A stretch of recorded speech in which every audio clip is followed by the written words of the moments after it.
peine de mort pour les pédos. C'est ce que quelqu'un a écrit dans le chat Twitch l'autre jour. Alors, je pense comprendre pourquoi cette personne a écrit ça, mais pourtant, je suis vraiment pas d'accord. On va regarder ça de plus près. Cette phrase, elle parle de deux sujets. La pédocriminalité et la condamnation pénale. Deux notions sur lesquelles on a beaucoup d'a priori sans trop les connaître en fait. Pour commencer, il est urgent de déconstruire l'image que vous avez des pédocriminels. Cette image-là du vieux mec transpirant derrière son ordi sale, c'est une figure, celle du monstre, qui sert à s'en distancier. C'est pour se rassurer, se dire qu'on n'est pas comme lui quoi. Sauf que les monstres, ça n'existe pas. Les chiffres des violences sexuelles sur les mineurs sont les suivants, et j'attire votre attention parce que c'est important de les avoir en tête.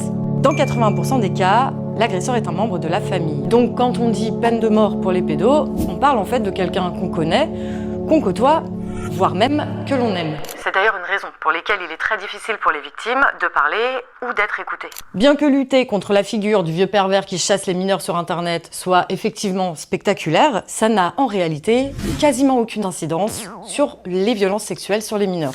Maintenant, le concept de peine de mort. Ça vient du culte, Je suis désolée, je trouve pas d'autre mot. que l'on voue au concept de punition. C'est l'influence gravissime que le système pénal a sur notre façon de percevoir la société. Le système pénal ou la chaîne pénale, c'est l'enchaînement police, justice, prison. En fait, c'est un projet politique, colonial, qui a pour but de maintenir un ordre social et racial en nous faisant croire que ça peut aider à améliorer la société. Mais c'est faux. Le but du système pénal, c'est de trier les humains pour en enfermer une partie.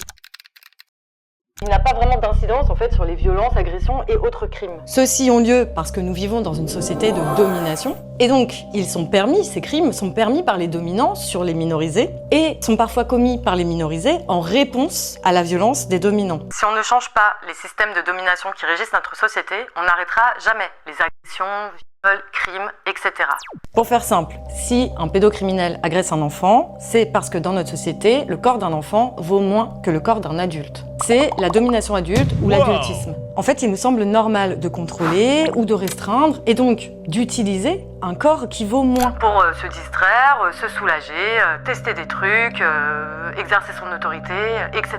En conclusion, la peine de mort est inutile car elle n'empêche aucune agression et elle arrive quand l'agression a déjà eu lieu. De la même manière qu'une punition n'empêche pas une bêtise d'avoir lieu. Et pour ce qui est de la pédocriminalité, entre 1 et 2 enfants sur 10 sont victimes d'inceste. Je vous laisse donc faire une estimation du nombre d'adultes qui sont auteurs de violences sexuelles sur les mineurs. Pour aller plus loin, je vous propose une liste de ressources sur les deux thématiques en description et en fin de cette vidéo.